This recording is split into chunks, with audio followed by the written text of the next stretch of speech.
Well, the producer-consumer dialogue, of course, started a long time ago, 1991 in Paris, and has evolved immensely. And the evolution went from what I would call initially a duologue. Instead of dialogue, a duologue.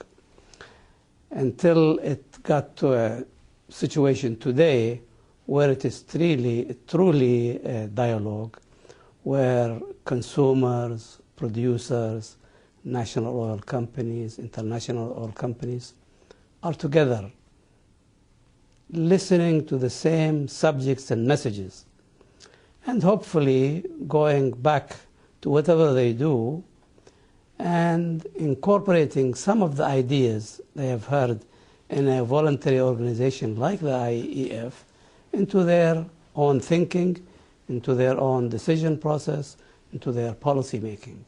And I think that's the biggest contribution an informal organization like the IEF is contributing. It's very important to recognize that it began, as I said, as a duologue. It evolved, remember, in 2002 in Osaka when it was promulgated as a voluntary organization. Today, look at what has happened.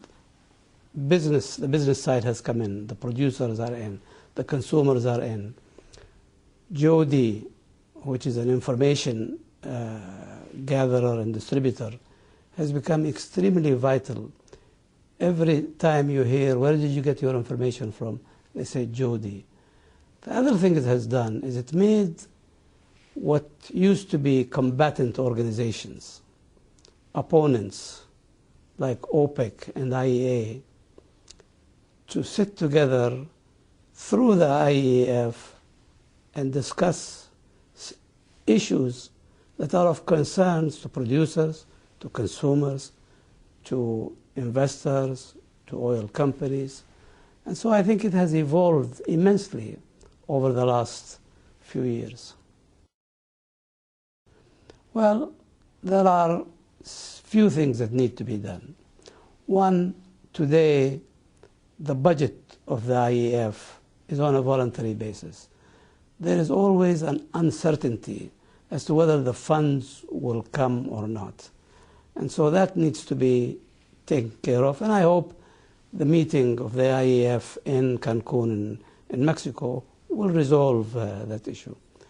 The other item is, okay, it's an informal organization, but it would be good to have somewhat a formal structure rather than just the way it is. It does have a board, it does have a steering committee and so forth, but it would be better if it were somewhat semi-formally structured. Well, there are many things, but number one is stability of the market and elimination of, if possible, we cannot eliminate volatility in the market. What we can do is lessen the amplitude of the swings. That would be a significant contribution.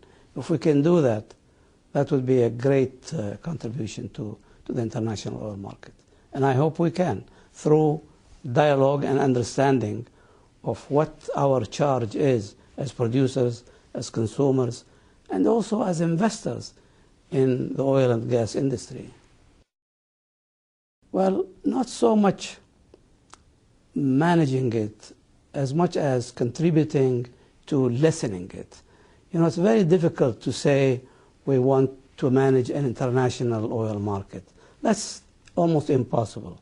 But if you know and learn about the factors that affect this market, then we can work on lessening their impact. And that's what we need to do. No, I think there is a merit in continuing with ad hoc task forces to focus on a particular issue. I think that's very important, and we need to continue that. What I was referring to is reliability of a budget. Today, everybody, if you remember, in June in Jeddah and in December in London, we asked the IEF to do many things. And we distilled it to two things right now. One is to lessen volatility and swings, and the other one is to look at the structure of the organization. But these are two important items, but they are not all the issues we asked them to do. And the lacking thing are funds. And so an organization needs a reliable source of fund. Everybody today is interested in the continuation of the IEF. Everybody supports Jody. And everybody believes that the informality of this organization allows people to talk freely and think freely. And so if that is what we want, then we need to support it financially so it can go. It has a secretariat, it has employees in that secretariat, and therefore they need a reliable, steady source of income. Hopefully they will approve the 2 or 3 items on the agenda. That's the budget, the semi-formal structure, the legal structure of the IEF, and commitment to provide timely information to Jody. These are the 3 things I think when we leave, we should provide those 3 things, work on them as best as we can.